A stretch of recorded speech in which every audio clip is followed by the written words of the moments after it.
This is Nathan Lee with Life is Art, and I have a really, really special guest, a good friend of mine named Cherri Ledbetter. She is a painter and a sculptor, and we've been friends for quite a while, and she's decided to come visit the studio and have a conversation with me. Cherri, how are you doing today? I'm doing great. Thanks for inviting me. Well, a little bit of background about Cherri. I actually met Cherri through the last podcast guest we had, which was Paul Medina. Paul has kind of been an advisor as far as, the things that we want to, learn as far as being artists. And we met through him, and we've remained friends since then. And we're going to shoot the breeze about a lot of stuff. First of all, I want you to tell us a little bit about the work that you do and what you're currently working on. Right now I'm working on a series of cookie jars, and I'm making some sculptures. Yeah. And I'm not sure. I think I'm going to cast them in resin, but I've never done it before, so this is going to be an adventure. And Wow, so you're experimenting a little bit with the materials. right. Did you hear about there's a soy-based resin? I can't remember who it was. A friend of mine said that this person would also be a good guess. They are using hemp. I think it's a hemp-based resin that is non-toxic and has all the properties of resin. Okay. But it's not as toxic. Okay. So, I just wanted to put that out there. Yeah. And if I could remember her name, I would throw it out there. She's in Oklahoma. Okay. Yeah, so it's pretty interesting. Oh yeah. If you find her, hook me up, because I wanna check that out. Yeah. Well, I wasn't planning on talking about anything specific. I wanted to catch up with you and talk with you about because we're always we're messaging each other. You'll send me a YouTube clip. Yeah, I send everyone YouTube clips, and I think I'm losing friends because they're too long, too many clips. I watch. You know what I do? I break them up. Okay. Okay, I break them up. I'm like, okay, it's the weekend. I'm watching this clip that Cherri sent me, and then I'll do one on Friday because Friday's my off day. Yeah. I'll do one on Saturday. Okay.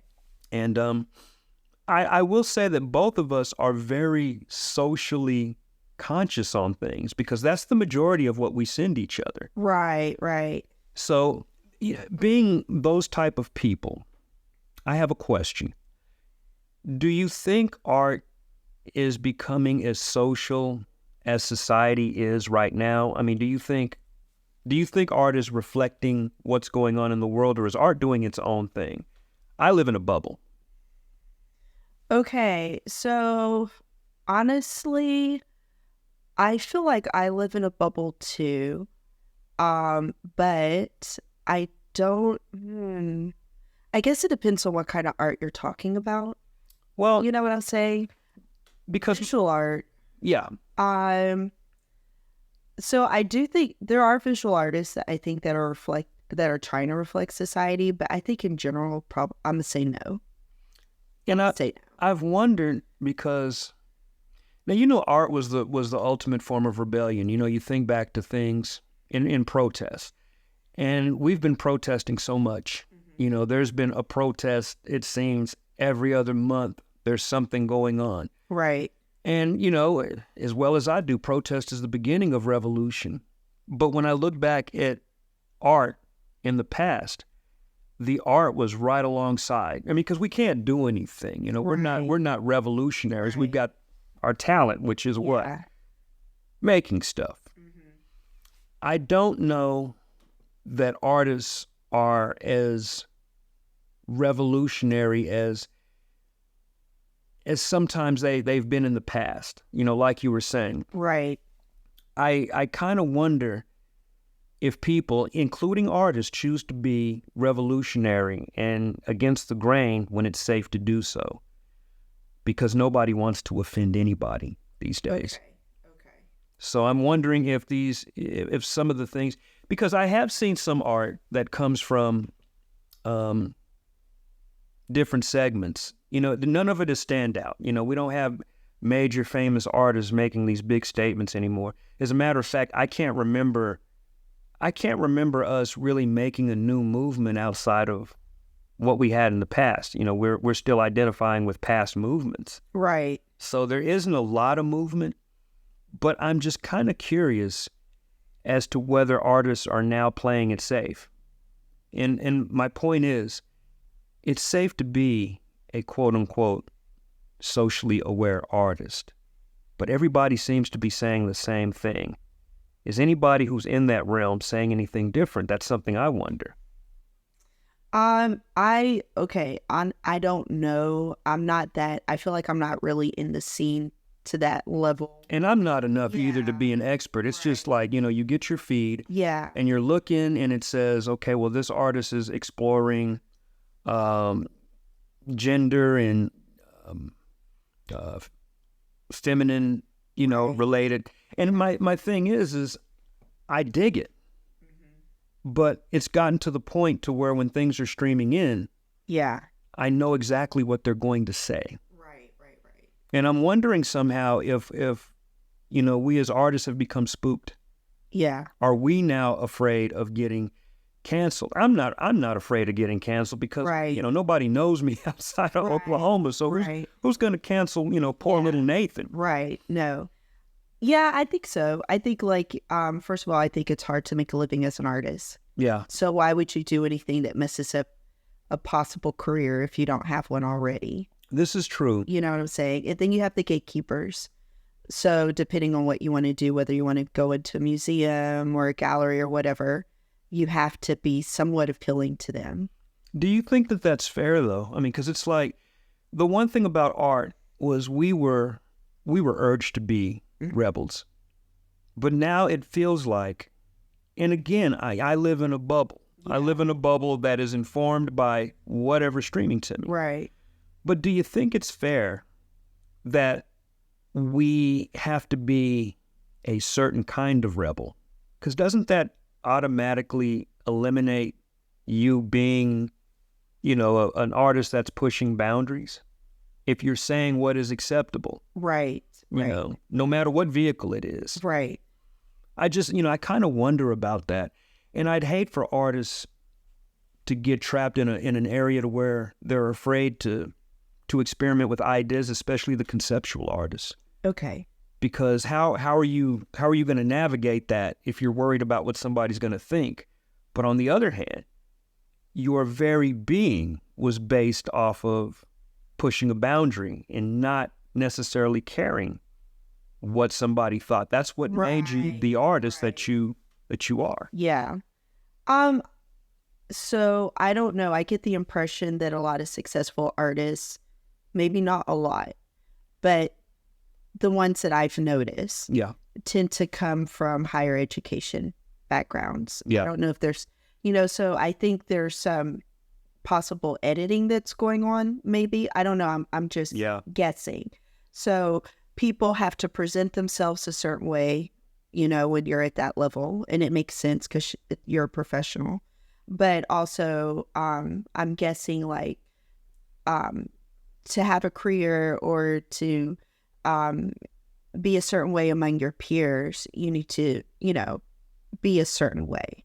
You know, and it's interesting, and I'm not going to say her name because I don't want to put her on blast, and she didn't. You know her personally? I know her personally, really, really good friend. But we were talking about our art experiences, and she's an academic. Okay. And I'm a, you know, hit the ground running artist, so we have, you know, we've had two different experiences. Yeah. But she walked away from a project that she was doing in Oklahoma that had gotten some attention. And she could have been affiliated with more prominent galleries. Right. It's just that they were starting to tailor make her expression. And she was a conceptual artist. Okay. And, you know, and if people don't know anything about conceptual artists, a lot of times they're not making art in the traditional sense. Sometimes it's an idea that may be a performance piece. It could be an interactive piece. So it's very different than what you and I do. Right. But she said, I had to walk away from it basically because her vision was being tempered. And art is supposed to be the one last bastion of absolute freedom, because we live in a complete environment of subjective, and it's hurt us and it's helped us. Okay. Because we haven't had to define, what art is necessarily as far as what the vision is. Okay. But we also have gotten to the point of being so subjective that we're making it to where nobody else can take us seriously. Right. Because anything can be art. Yeah, it's been like that, I feel like, for over 100 years. Right? So, yeah, I feel like it's kind of, that's just where we're at. And I guess, it's where the money flows. I that's the impression I get. I'm not in that world. I don't know anything about the world. I would assume that, that's where the big bucks are. And so that's kind of where it stays. Yeah. So if people want to step outside of that, the risk is your livelihood. That's true. And then people get older, they have families. That's that's stressful. It is. I feel like a lot of artists tend to be more on the sensitive side. And if you have that many people counting on you, like if you have a family or something, to step out like that, I think when you get older, like that's not a risk you want to take. And so you take that dive. Okay, I'm going to keep doing the paintings exactly the way I need to do them so that I can make a living, so that I can help my kids or things like that. It kind of becomes that kind of thing. Well, so I have a question for you. Getting beyond some of the social stuff. I mean, we share a passion for social, political, all that stuff.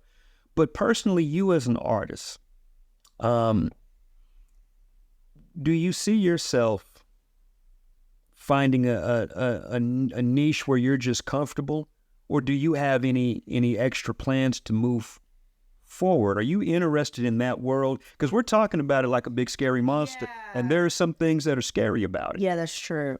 I have no idea. I would love to do anything that I can do and keep doing. So that's kind of where I am. If I can do that and have some success in it where it's something I can monetize or something, then my guess is I would do it. But then again, I'm not in it. So, once you're in it, you have to make adjustments, like you don't want to sell your soul, or whatever. So I don't know. I don't know I don't know the degrees. I feel like every industry has a certain level of politics and stuff. So I don't know the degrees of that. I can't say like with any knowledge, just coming from a pure place of just guessing. Yeah. If I had an opportunity, I would probably try anything within art if I had an opportunity, most likely. If it was something I felt like I could do. Do you think, given the stories, and the last podcast with Paul on there, he talked about being kind of pigeonholed. Yeah. Do you think that would decrease your happiness as an artist? Let's say that you get into the blue chip gallery and they're only interested in one thing that Cherri does. Yeah. You look up and, we like your resin-covered cups. Right. And you have this whole body of work. Yes. And you can't do anything with it because you're exclusive to that gallery. Right. For you, do you think that would start to feel like a job, or would you, knowing the way myself, knowing you, work, yes. So I have to have something that motivates me. Yeah. Right. And so I have to be able to switch it up. If something gets stagnant, then I can probably keep doing it if I had other motivators in other areas. Okay, But so you have to have an avenue to be able to do the other stuff. Yes, I would have to have an avenue to be able to do the other stuff. So, like, if it's challenging in the beginning, like, yeah, sure, I'll try it.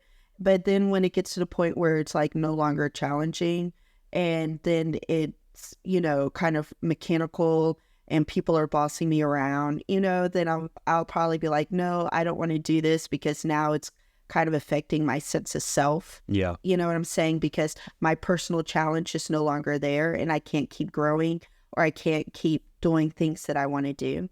I know different artists they do art for different reasons. They do. And I know some artists are motivated because it's a personal expression, but not all artists do art for a personal expression. Some do it because they have ambitions. Some are just for monetary, Some is just for monetary. Some, they have different people have different goals, so it doesn't matter if someone tells them, paint it just like this. If it's getting them to the goal that they want to go to, they're totally going to do it. And that's, I think what makes us unique is, I can't even say everybody's an art professional. We're just creatives. Mm-hmm. Some of us are art professionals. Like, we're trying to make money. We're trying to cross over into that different environment. And some of us, I've had conflicts with artists that are on either, they're either this way or they're that way. Yeah. And when I have those conflicts, I think you have to look at where they're at in their life. Yeah, I agree. And a lot of older artists I noticed, and for obvious reasons, they're like, look, man, I paint and I make what I want to make. Yeah. And they, and sometimes, you look at them and you're like, well, you made it there. Yeah. Why would you stop? Right. The older that I've gotten, I've noticed that that's starting to happen to me. So I'm on the beginnings of being old. Oh, no. I told my mom, said, I was talking with my mom. She said, well, you're still a young man. Yeah. I said, Mom, no, I'm not young anymore. I'm just the youngest of the old folks. That's hilarious. That's hilarious. But it's true. And my motivation has changed. I don't know that I could operate within a blue chip gallery that's expecting me to manufacture stuff. Okay. Because I do not make things. I don't make things at breakneck speeds anymore because I'm not relying upon the art to make a living. Right. Well, that gives you a lot of freedom. It does. And that freedom, it can, I don't know, it can motivate you, and then it can hurt you because you want to make something. It's use it or lose it as an artist. Yeah. I walked away from painting for so long. I've got 3 sitting over there, and I cannot finish them because I forgot how I did another painting that was like that. Okay. I just simply, I forgot because I hadn't done anything in so long. Right. So, I guess it depends on where you're at. Younger artists, I think a lot of times older artists have expectations of younger artists that they shouldn't have. Okay. Talk about that, because I'm not aware of any of that. Well, I'm not saying any names, but we sit around like, hey, do you remember the TV show The Muppets? Were you? Yes. Do you remember the 2 old men? Yes. In the theater booth. The theater. Yeah. Okay. Well, I'm becoming You're one of those. Okay. And my friend is the other one. I'm not going to say his name, but my friend is the other one. And we sit and we laugh, and sometimes we're like, well, why would they execute that like that? Yeah. Why would they do? You got to be kidding me. What are they? That's hilarious. But we're judging based off of our own experience as being old and being seasoned and being all these things. Yeah. And since art is so subjective, how do we even know that we're right? You know what I mean? There is a right. I don't think there is either. Yeah. But do you think that's kind of dangerous, that there's no clear-cut and defined way of knowing when you've arrived as an artist? Okay. I feel like you have to decide what that is for you, but I feel like in life in general, you have to make those kind of personal decisions for yourself, because if you rely on others to dictate it for you, then that, depending on who the others are, that could be very scary. No, the others are generally the galleries and stuff. Yeah, yeah. I feel like you have to kind of just know within yourself to a certain degree. I guess it's tricky, and maybe I'm talking all over the place. So you have to have some kind of measuring rod. And I guess, but at the same time, you also have to know what it is that you're about and what you like. That's true. Yourself. You can't depend on the measuring rod for everything, because it can become toxic. And I wonder about that. Did you know that some galleries are picking artists based off of their Instagram followings? So when you get into situations that are toxic, I'll be honest, if I didn't do so much online, being in social media there's nothing personal in social media for me. You know, I don't talk about my life on social media, but you know, there are still artists that they post stuff. And when people don't gravitate to it, it messes with their self-esteem. Yeah, so I heard this one artist said this to me, and it's so true. This is how I feel. I don't know. But this one artist said artists are just really insecure. I think most of us are. I think so. Because we spend a large part of a large portion of our lives changing and ever evolving. I don't think that that's just the work. Yeah. I think that's the person. I think we do. The person. Yeah. We do more changing, I think, than most other people. Yeah. Some people have an itch they have to create. Oh, yeah. And then some people don't. But they do it because, you know, there's another reason why they do it. Yeah. You know, but it's hard when, so is it ambiguous? Yeah, but I feel like when you're an artist, everybody kind of already knows where those lines are. Yeah. You know, so it's like a different language. It's an unspoken language, I feel like. You know, so it's like everyone knows that's good, that's not good. Yeah. You know, but it's not like you really can say why. And people like create lots of words and a lot of language and stuff trying to express verbally why that's not a thing. But everyone knows it's a thing when if you're an artist, everyone knows when it's a real thing. Yeah. You know? Yeah. But I don't know. I don't know what's going on with higher art, like in museums and stuff like that. I'm trying to think back into like your generation or something. Well, we did have the banana taped to the wall. I feel like everyone keeps doing that. That's like not a new thing, right? Hasn't that happened like several times? They're basically doing, Duchamp again. Yeah. It's not shocking. Yeah. I think it's more shocking that somebody ate it. Yeah. The banana? The banana. I think somebody ate it. Yeah. Didn't they put like 2 or 3 bananas up? I don't know if like someone ate it and then they had to put up another one, or it got rotten and they put up another one or something. I don't know. I just remember hearing about somebody eating it, and I laughed my butt off. Yeah. Because it had me thinking, well, maybe I'll take an orange. Okay. And super glue it on something. Yeah. I wish there were more institutions. So you have like, galleries, right? Art fairs. You got galleries and art fairs. Mm-hmm. Museums. Yeah. Stuff like that. I wish there were more institutions or atmospheres for people to express themselves. I feel like if there were, you would see more stuff. You would see different kind of stuff. Yeah. When like, okay, back in the day, your generation, right? Yeah. And I could be wrong. A lot of people were poor. There was still segregation. Well, not way back then. No. Yeah, because I was born 80s, right? I was born 74. Okay, 70s. I just gave away my age. All right, I'm just finding what I've seen on documentaries, right? And then so what do people do? Spray painting, right? They did graffiti. They did all kinds of stuff. That's where I came from. Street art that made it. Yeah. So that has an energy to it. Why does it have an energy? Not just because you're young, but it's because you're outside. You're creating your own system. And your own environment, your own canvases. Yeah, you're creating your own thing. And your own audience. Yeah. I had a friend, and this is pretty cool. He made a tag. I am not, everybody who's listening, I am not endorsing tagging trains, okay? I am not endorsing that. Okay. I feel like they look better. They do. Yeah. But, if you endorse Nathan Lee's endorsing... Oh, I see. I get it. Actually, I don't care. Yeah.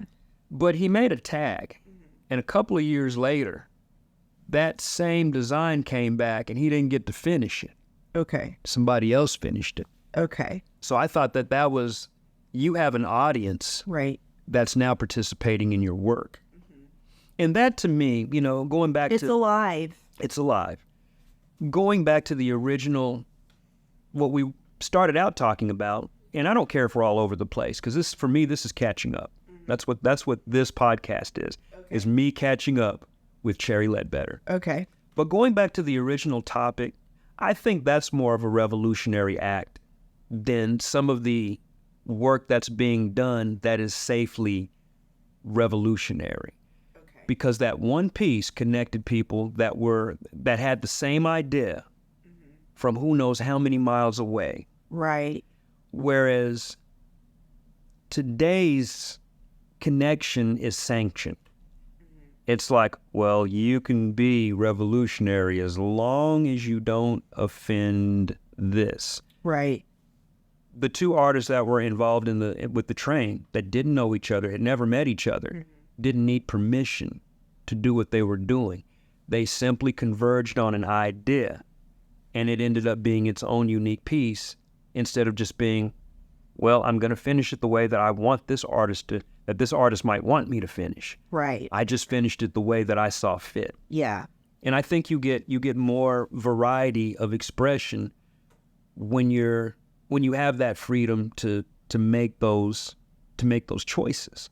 Maybe you get more variety when you're not paid. Oh yeah. When you're not paid, Yeah.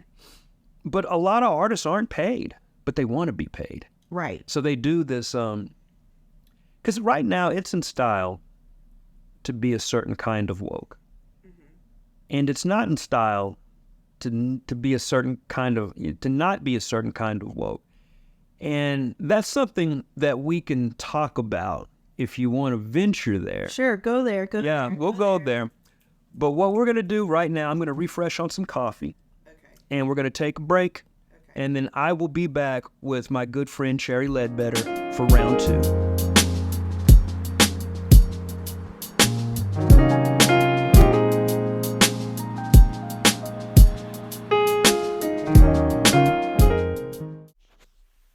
All right, I am back with artist Cherri Ledbetter, and we're continuing our conversation. We're going to pick up where we left off. I had mentioned a little bit about wokeness in art, and I think art. We talk about art tying into society, so I don't know exactly where the conversation may lead us, but one of the things and one of the critiques that I have had, and it may not be a popular observation, but I know it's okay to be a socially aware artist if you're socially aware in the right way. And I'll give you an example of that. So a lot of the, and what were we talking about as far as, I mentioned, we're kind of both in a bubble in certain ways. Yeah. The things that I see, I look at it as an artist, and I also look at it as a person. As an artist, I see some redundancy in some of the messages of socially aware artists. If you say SJW or what a social justice warrior artist, I don't want to lump them all into the same thing because I believe some of them have very legitimate voices, and I think they end up being the beacons that everybody else follows. Okay. Now, as an artist, I can respect that because what do we have? We have influences, right? Right. And I think there can be influences, but I also think, just personally as an artist, if you are going to be one of those artists, you still need to develop your voice. And you also have to ask yourself, do you agree with what's being said by the masses? Because once it becomes popular, I always use the word revolutionary. It's not necessarily revolutionary if you're just mimicking, pointing a finger a certain way at somebody. That's not revolutionary. That's bandwagonism, as far as I'm concerned. And I just have that concern that artists are pigeonholing themselves with this new sense of a need to belong. Okay. Like, are there specific artists that you're thinking of? Yeah, a lot of the artists that I'm thinking of are unheralded. I look at you got Tracey Emin, because Tracey Emin is a big poster child for feminism. Okay. And Tracey Emin, she's made statements that are pretty interesting because she'll. Are you familiar with Tracey? I am not. She's pulling out the phone. We love technology. I know. I'm pulling it out. Technology. Tracy Emmons. I think it's EIEMMINS. INS. I don't know. Terrible speller. But Google spells divorce anyway. Okay. I found it. She had and it's a well-known installation that she did, which was it was about her room. Like this room, it was messy. The bed was messy. That's the thing. Yeah, that's it right there. Yeah. Okay, I see it.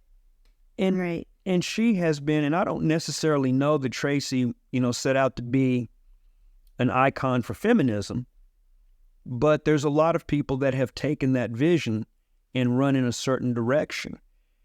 And when I see the art of some of the other artists that are going in certain directions that other artists pioneered, which again, there's nothing wrong with it, because a major influencer of my art, I'm not afraid to admit it. Javier Marin, today, if you don't know him, that guy is our Michelangelo of today. I think I know who you're talking about. Yeah, he's not good for today. He's good for, he's just, his statue could stand with a Michelangelo piece. But a lot of artists, when they address these social ideas, young artists, I watched Art 21, they're all saying the same thing. Yeah. I'm exploring ideas of race. Right. I'm exploring ideas of gender. Right. I'm exploring ideas of just whatever. Right. My problem is I don't have to really get to know each individual artist, right, because they're exploring it all in the same way, from the same angle. Right. Why do you think that's so popular?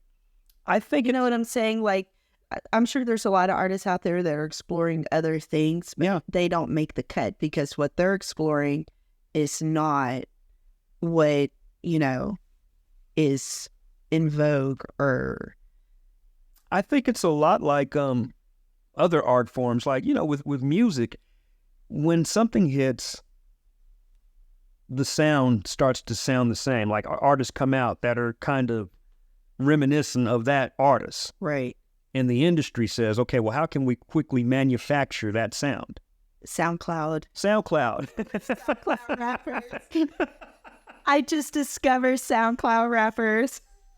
I totally missed out on that. Hey, my condolences to Cherri for having missed the wonders of SoundCloud hip-hop. Yes. Okay. Now, I will say this. Some of it, you got to look for it, but some of it actually had its own.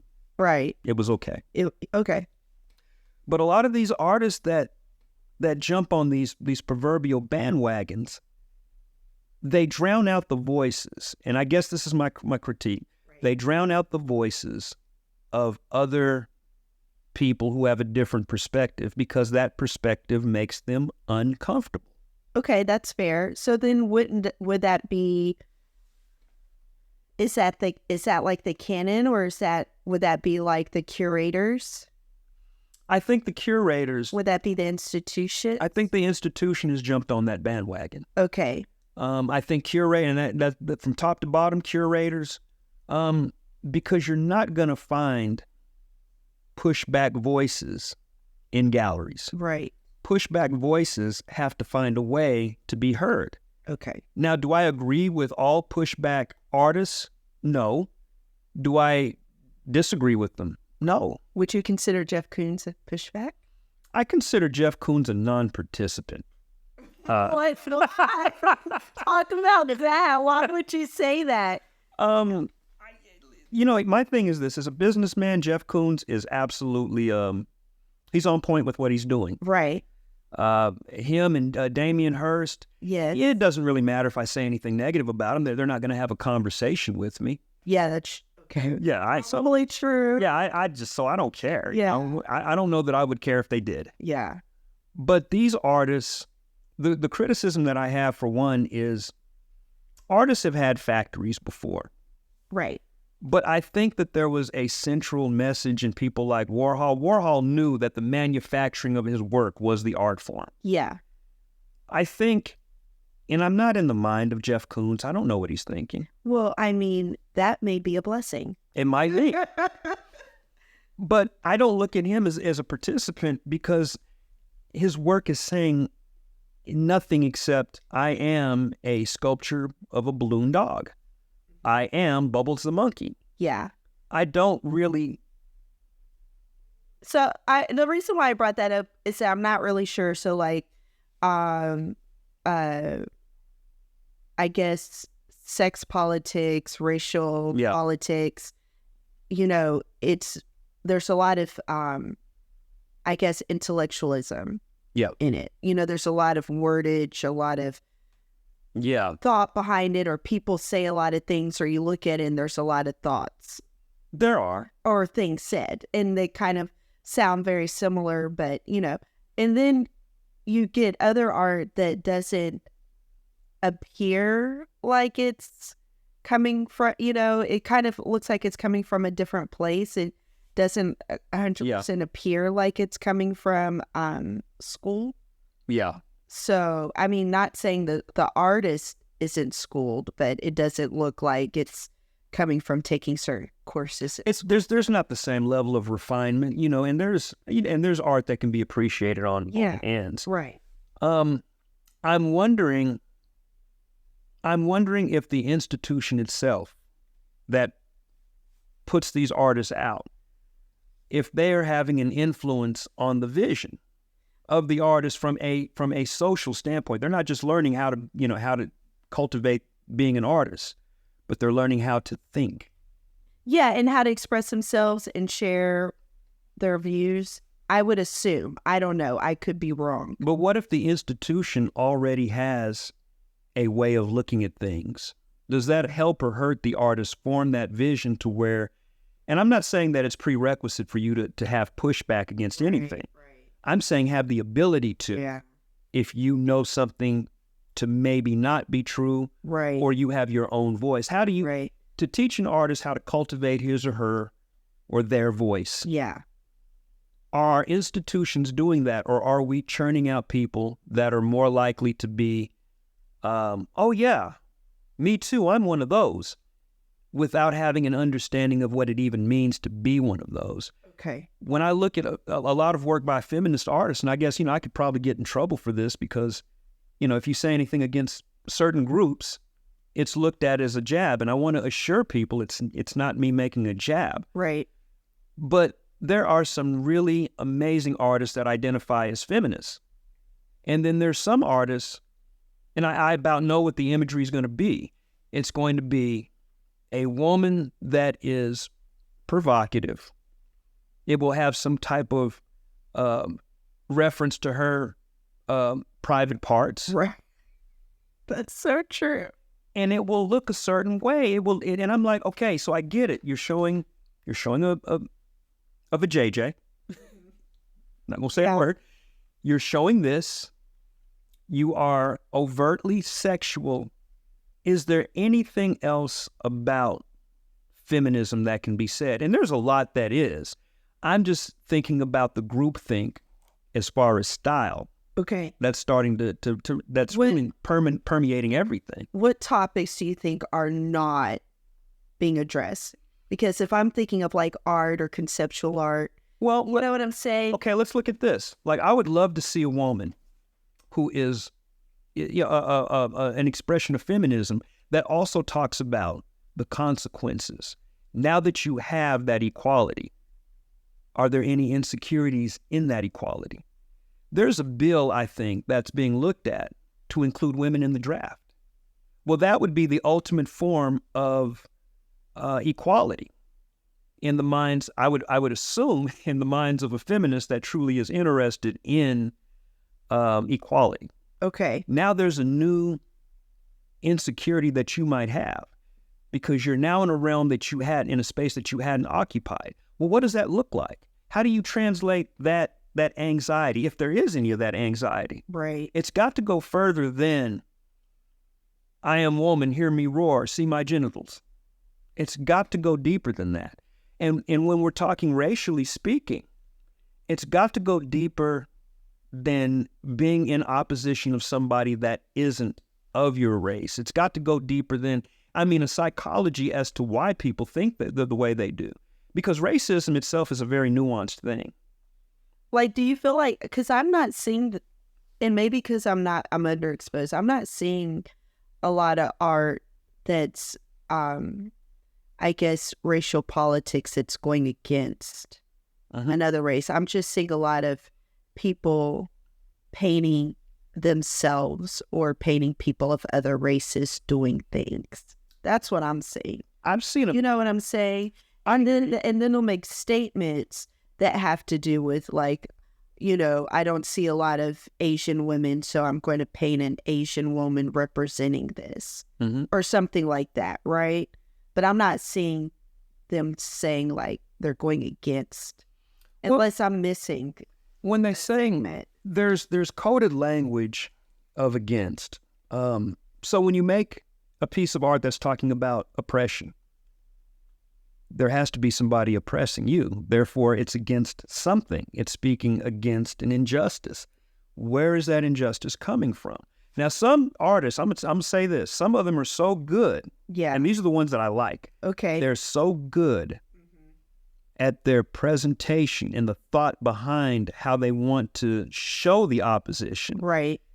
And you can say a lot with less, and these artists have learned that. You don't have to make a person with a Klansman hat on and a black man running from the Klansman to make the same statement. Yeah. Some artists, you got Mark Bradford. Yeah. Mark Bradford can make all kinds of social commentary. He does. Yeah, without ever making a single person. Right. So he's gotten, and that's pushing the boundaries. He's great. That's some good stuff. And there's several artists that do it. And it's multi-layered.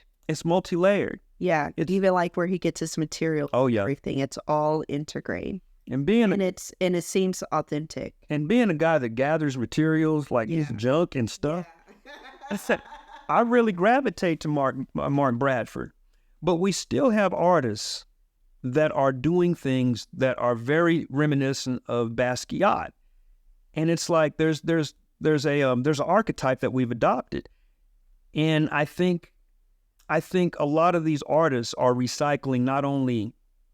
But hasn't it always been like that in art, though? Isn't that just the way it's always been? I think it has, but I feel like it's like that in every type of art. You can go Southwest art; they have certain themes. That it's just the way it is. And can I nerd out for a minute? Can I nerd out? Can I use a comparison? Yeah. Okay, you're gonna laugh at me. Okay.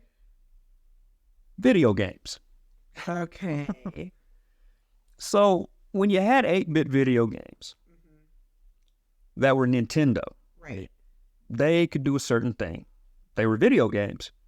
But then when there was a jump to 16-bit, what ended up happening is that there was a noticeable change in not only graphic quality, but also the possibilities of what those graphics could do. Right. You jump to 32-bit, and it's markedly different.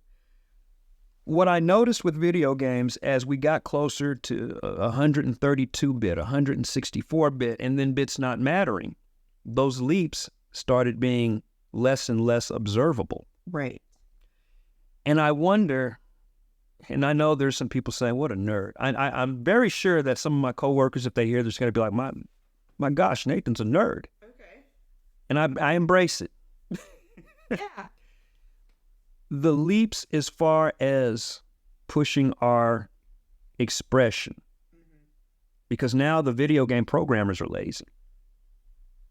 Have we gotten lazy? Have we become such armchair? A lot of people, I say we. I come from an activist background as far as in the art, with inclusion in art and all that. So I'm real quick to say we. Right. Because I have a kinsmanship with the idea of activism.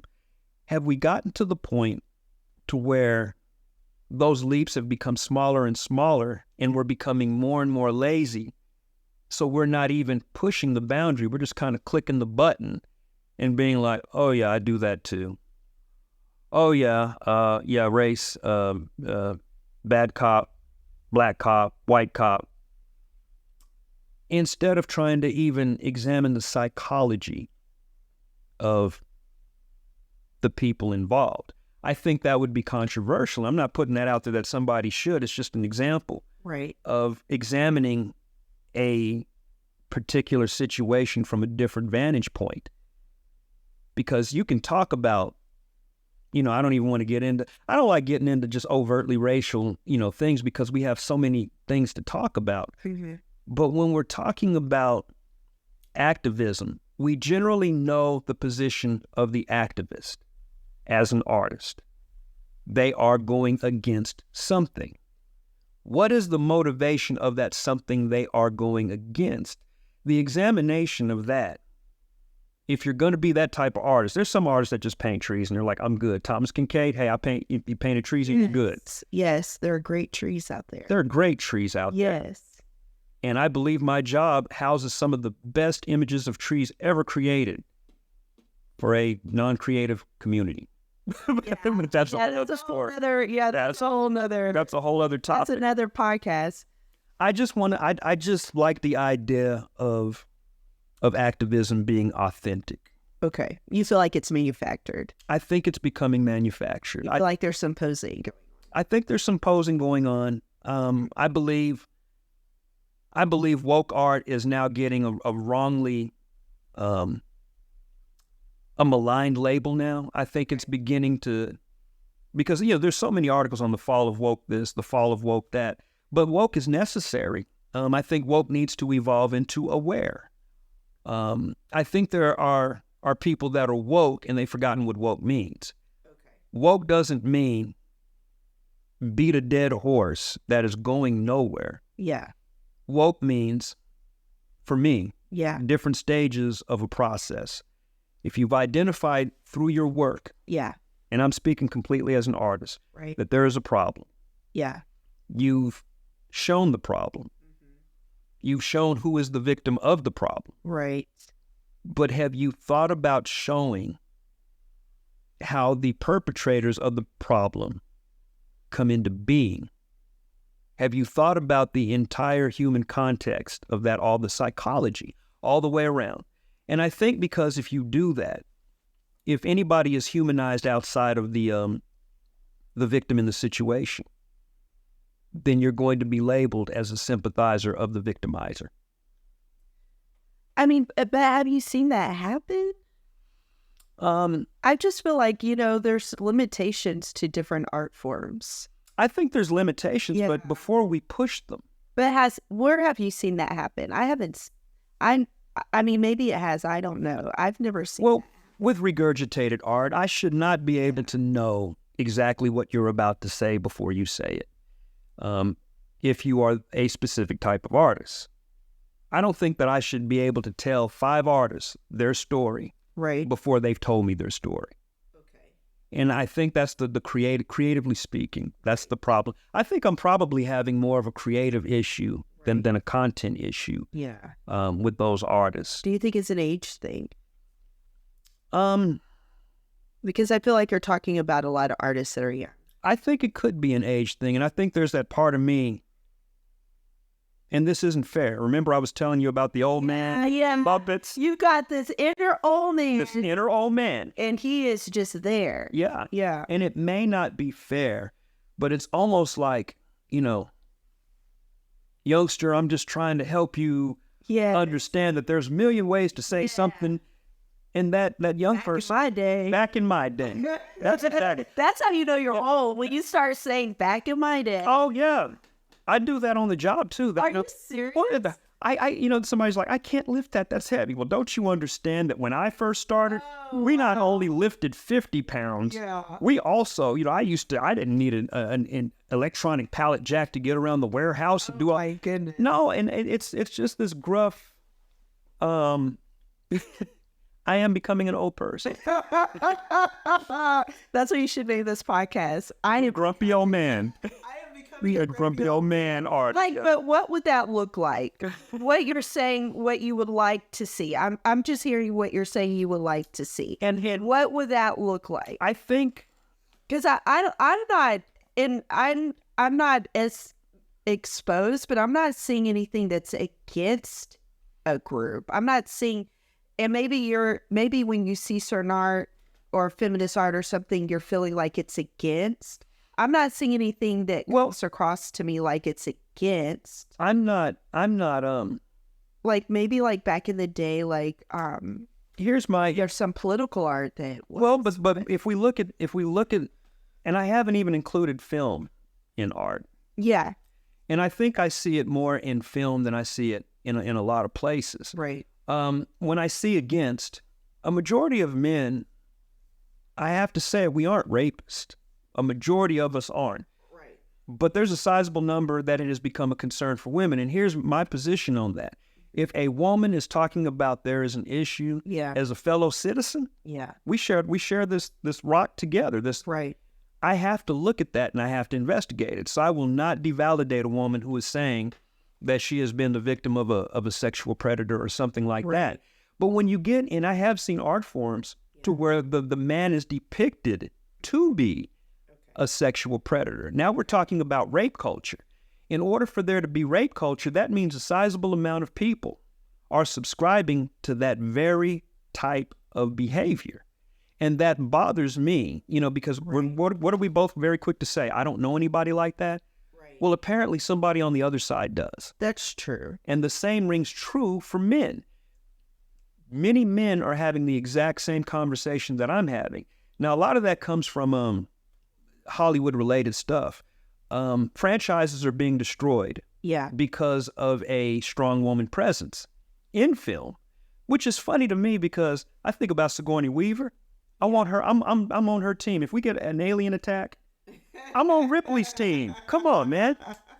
That's hilarious. If we talk Terminator, I'm on Sarah Connor's team. Right. There's no question about that. Yeah. But I can go down the list of characters and people that were created as strong women, but it wasn't at the expense and the dumbing down of men.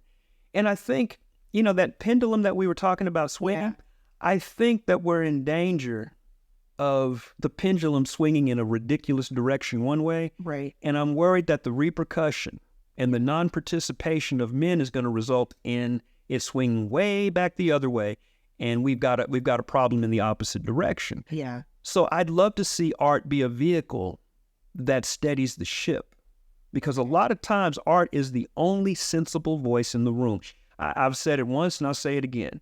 It's the only culture where people of different anything can come together, and we entertain the validity of one another at a high level. From a communal level, we get into high level stuff. It's a whole different ball game. Okay. Yeah, when we start talking about music, we're nothing but we're commodities at that point. I'm talking about the artists themselves. Okay. Not the institutions. The institutions are institutions. Right. But the artists are the ones that supply the fuel for the fire. Yeah. So I would love to see us be the vessel that steadies this thing that's careening right up under our noses. Because there's people that are just like you that are like, I don't know these things that are happening. Yeah. And it really is happening. And I don't know that we have the maturity to be able to swing it back the other way. And here I am tooting the horn of the artist. Yeah. But I believe that the artist does have the ability to do something that society doesn't. Like what? Be honest. Be honest, because honesty will bring you back to the middle. Yes. Because it considers both sides. Okay.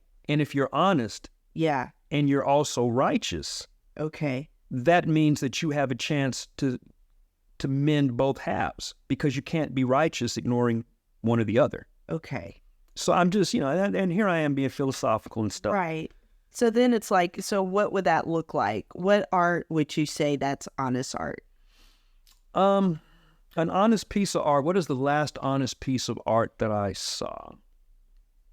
Because that might be subjective to some people. And it was the last piece of art that I saw that people completely misunderstood, and I don't want to get lambasted by Christians, was the Piss Christ piece. I think it was either not Piss Christ. That was another one. That was in the Sensational show way back. It was the I think it was the Black Madonna.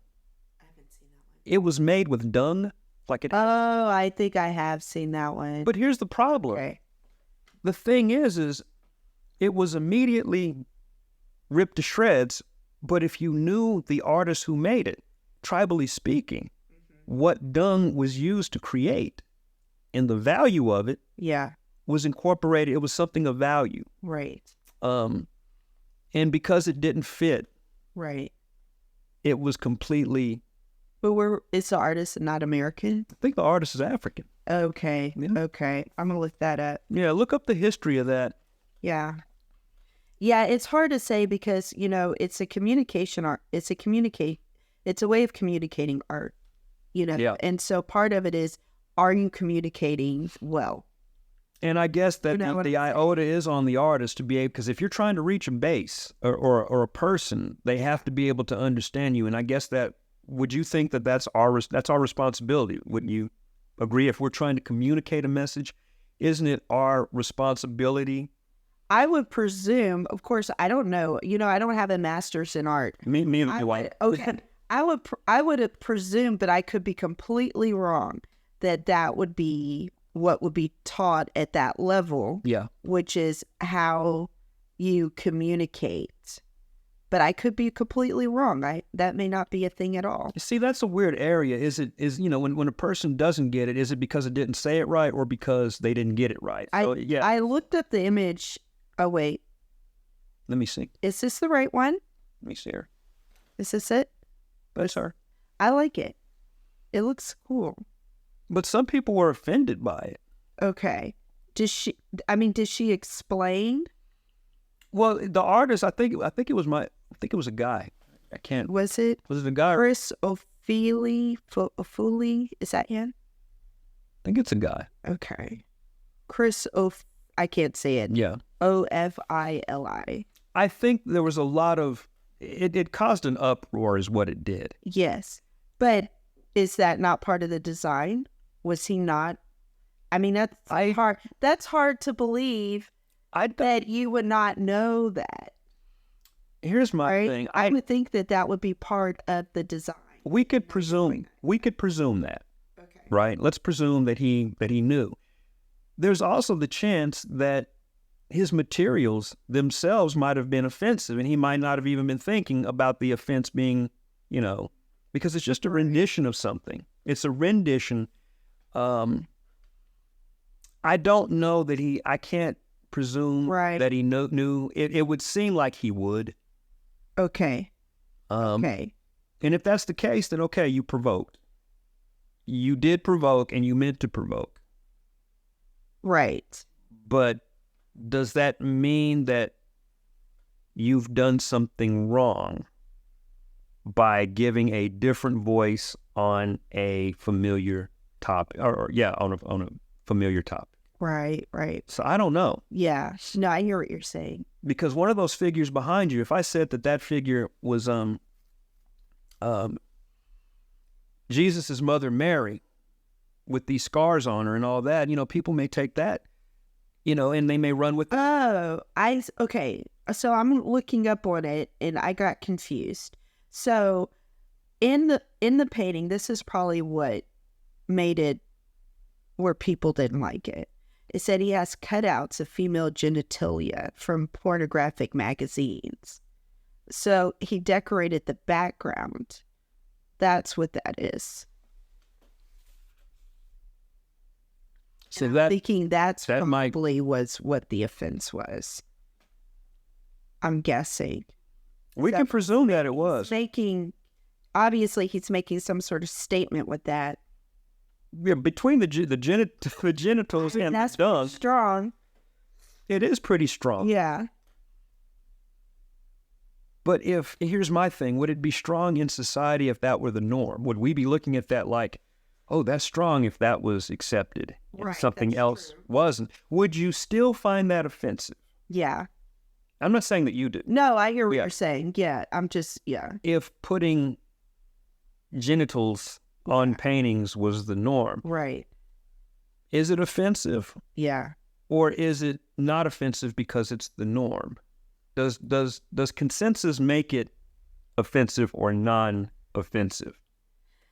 If enough people love it, is it okay? If enough people hate it, is it not okay? Yeah, look, he was in, I think it looks like he was in MoMA. Oh, yeah. So obviously he made it to the promised land. That's yeah. So obviously he's been, sanctioned as this is real legitimate high art. He did make it in there. Right. Exactly. But that was also before this time of heavy censorship. Could he have even said that today? Let's assume, and when he says, this was in the 90s. Yeah, when we say Chris, let's assume that it's a guy. I think it's a guy. I think it is. Yeah. Could he have made that statement? Even if the statement was the exact same statement in 1990. Right. And they say that it's controversial then, and he got into the moment, so enough people said it wasn't controversial, it was a masterpiece. Yeah. Would it still be a masterpiece? Right. In a time of cancel culture? Does the circumstances change what it is? I hear what you're saying. Yeah. Yeah. Okay, so then that kind of makes me think of that one painting that was controversial years ago. I forget the artist, but she did kind of an abstract painting of Emmett Till. God, I remember her name. I just got through. If I could look that up. I just got through looking at her work. It's actually in my queue. I got a contemporary art something that I have on YouTube. That painting. Yikes. Okay, what is her name? I can't really look at that. Emmett Till, I can't. That kind of destroyed me when I saw that. Dana. Mm-hmm. Dana, I can't say her last name. Schultz. Yeah. It took her the longest to get over that, like to get over the scandal. Yeah. That came with that. Okay. Like, her whole career. Did it take a dive? It took a huge dive. I think that I don't know all the details. She had to climb back up. Okay, so I don't know the details. I found out way after the event happened, but I'm guessing she just got a big outcry because a lot of people found it offensive. I'm assuming Black people. Well, because it's looked at as a sacred.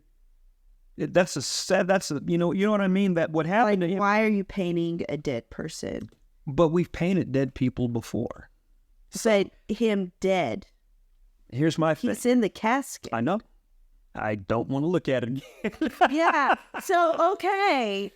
But here's what Here's what it didn't stop me from doing. Yes. Do you know the first thing that I would do? What? What's her name again? Dana Schultz. Yes, I think so. What I would do is, Dana, I need you to come on Life is Art. Yeah. And I want to know what you meant. And I want you to be honest with me. Right. I would ask what it meant, because with art, there's rabbit holes. Right. As offensive, as unsettling as they may be, I want to know what's at the bottom of that rabbit hole. And by eliciting that conversation, did she accomplish, if she could have done that on a massive scale, right? Did she accomplish what she set out to do? It's still the same image. Right. But by going down that rabbit trail of why. And that's the thing I think, when we get offended, the first thing that I do when I get offended is, what I do is I say, okay, well, why are you offended? Is it exactly what that person meant? Right. Is that person even willing to give me clarity on what? And most people ain't going to do that. They're not. That's just not what a everyday person does. Right. I'm very neurotic. I'm very I'm just one of those people that. Right. So, it's hard for me to dismiss any imagery without context. Mm-hmm. And I would be very interested in showing her response. I don't know if she was trying to capture a horrific moment that froze the country. I don't know what she was trying to say, and I never researched it. I thought that, watching her take a nosedive, that's the story that I was watching. Did that scare you? Would you consider that woke going amok? I would have to know the context, because if I knew it and I understood what she was trying to say, then I could assess the way I interpret it, which I wasn't there when it happened. Yeah. Okay. So I just ran across it online one day at the meeting. Okay. The way at that moment when I interpret it, I was offended. Because I just could not understand how you can do that without, and maybe I'm wrong, maybe she did do this, but I got the impression she never contacted the family. Well, that would be offensive. How can you That would be offensive. that? And that just blows my mind. But again, I would have to go back to double check to make sure if my impressions were correct.